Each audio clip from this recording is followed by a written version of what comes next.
যাক আলহামদুলিল্লাহ যে কটা পেয়েছি খুব ভালো পেয়েছি। তো তাহলে কয়টা কথা বললাম? এক নম্বরে ঈমান আনলেন, ঈমান আনার পরে নেক কর্ম করলেন। যেই তার মধ্যে নেক কর্ম, নামাজ হলো নেক কর্ম, রোজা হলো নেক কর্ম, হজ হলো নেক কর্ম, জাকাত হলো নেক কর্ম, মা বাপকে ভালোবাসাটাও নেক কর্ম, ছেলে মেয়ে পিছে খরচ করাটাও হলো নেক কর্ম। বলবেন যে বউ বাচ্চার উপরে খরচ করাটাও হলো নেক কর্ম। জি, আমরা অনেক মানুষ বলি কিনা, আবে তোকে খাইয়ে কি পাবো বে, হ্যাঁ বলে না, বলে না কিছু ইয়ারকে প্যাট পুষাই আমার জ্বালা। খবরদার এই কথা মুখ দিয়ে বের করবেন না। আপনাকে আজ একটা হাদিস শোনাচ্ছি, আপনাকে আশা করি আজ থেকে আপনার মুখ দিয়ে এই কথা বের হবে না। বউ বাচ্চার উপরে খরচ করা কত নেকির কাজ। বউ বাচ্চার উপরে খরচ করবেন, তার লেখাপড়াতে খাওয়া পড়াতে যা লাগে যে আপনি খরচ করেন, তো এইটা কতটা নেকি আল্লাহ পাকের নবী বলছেন। হাদিসটা শোনেন। একটা লোকের কাছে 4টা টাকা আছে, একটা লোকের কাছে 4টা টাকা আছে।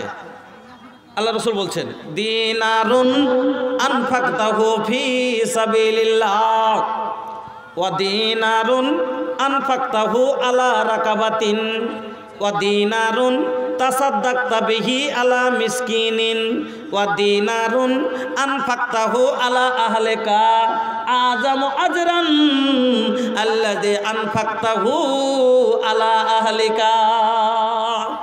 আল্লাহর নবী বলছেন একটা লোকের কাছে 4 টাকা, একটা টাকা কি করলে? আনফাকতাহু ফি সাবিলিল্লাহ, আল্লাহর পথে খরচ করলে। খরচ কিসে করলে?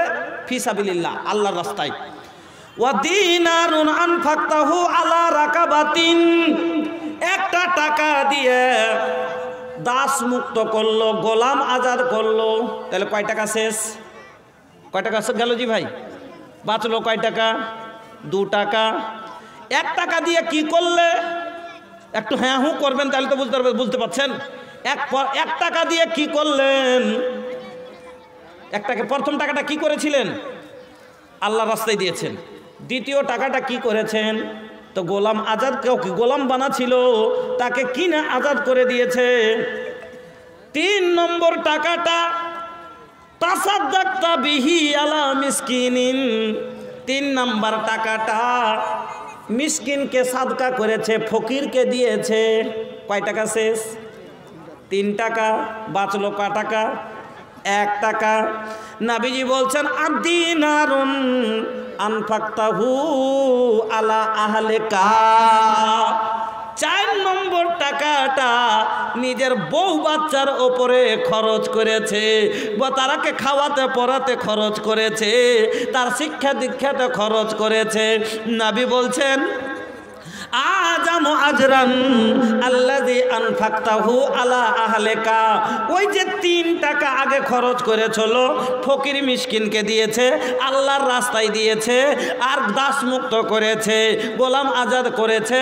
নবীজি বলছেন ওই 3 টাকার চাইতে সব থেকে বেশি নেকি পাবে যেটা নিজের পরিবারের ওপরে খরচ করেছে। আচ্ছা বলবেন না তো ইনশাআল্লাহ? বউ বাচ্চাকে ভালোবেসে খাওয়াবেন তো ইনশাআল্লাহ আমার বন্ধুরা। তাহলে 1 নাম্বার কথা আজকে আপনাকে দিলাম, ঈমান আনার পরে নেক আমল করলেন। আমার বন্ধু নেক আমল যত বেশি করে পারবেন করেন। কি সময় হচ্ছে নাকি? 8:30 পর্যন্ত বলে যে 7:30। আচ্ছা 7:30। আচ্ছা যাক 7:30 8:30 পর্যন্ত আলহামদুলিল্লাহ এখনও অনেকখানি সময় আছে। মানে তো চলেন তাহলে আগে বাড়ি। 2 নম্বরে কি বললাম? নমাজের পাবান্দি যদি করেলেন তাহলে পারে আপনার দুনিয়াতে আল্লাহ আপনাকে হার জায়গাতে, হার মুশকিলে যেখানে ফেঁসে যাবেন আল্লাহ আপনাকে উদ্ধার করে নেবেন। আর এই কথাটা আমি কয়েকদিন আগে বলেছি, আপনারা ইউটিউবে শুনে হবেন। আমি আর খুদ প্রমাণ আছে, আমি নিজেই বুঝতে পেরেছি কয়েকবার একটা ঘটনাতে। তার মধ্যে একদিনকার ঘটনা, আমি এমন 2 জায়গাতে পৌঁছেছি যেখানে গাড়ি ধরলে আসরের নামাজ যাচ্ছে, আসরের নামাজ পড়লে গাড়ি ছুটছে।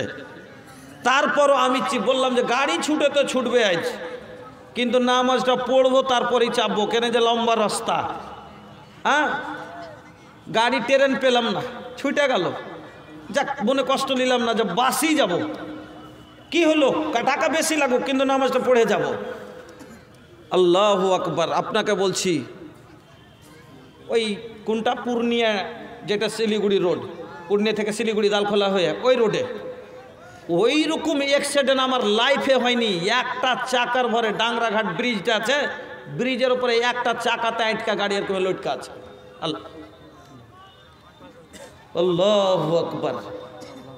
কোন আনতে ওই কোনাখানে যে বাঁচতে বাঁচতে বাঁচতে এমন হয়ে যে হলো, একবার তখনই মনে করেছিলাম যে আজ মনে হয় যে নদীতে শেষ, গাড়ি শুদ্ধাই চলে যাব, কিন্তু কাটতে কাটতে কাটতে কোন হিসাবে যায় আল্লাহ যায় শেষ মাথাখানে যায় কোনাখানে বাইধে লটকে আছে। কী করে তখনই বলছে কেমন করে বাঁচলো, তো কেউ বলতে পারে না যে কি যে কেমন করে বাঁচলো। বলছি না, আমি বুঝেছি। আল্লাহর নবী বলেছেন ইহফাজিল্লাহ ইয়াহফাজকা, আল্লাহর দিনের হেফাজত করো, আল্লাহ তোমার হেফাজত করবে। আজ আসরের নামাজ হেফাজত করে নিলে, এই আসরের নামাজ আজ হেফাজত করে নিলে বন্ধুরা আমার, হয়তো আমার মতো কতটা লোক ছিল যার দোয়া পড়ে যে গাড়িতে চেপেছিল বন্ধুরা আমার, তাহলে আপনাকে হেফাজত করবে। আল্লাহর ইবাদত যদি করেন, আল্লাহকে স্মরণে রাখতে গেলে এই রকম অনেক ঘটনা হয় বন্ধুরা আমার। নামাজ আপনাকে সব জায়গায় হেফাজত করে নিবে বন্ধুরা আমার, যেমন ওই লোকটাকে হেফাজত করেছিল। 3 নম্বরে আসুন এবার আপনাকে বলি, আল্লাহ কি বলছেন? মানুষের দ্বারা থেকে গুনাহ হওয়াটা সম্ভব, সম্ভব কি না? মানুষের পক্ষে গুনাহ হওয়াটা সম্ভব।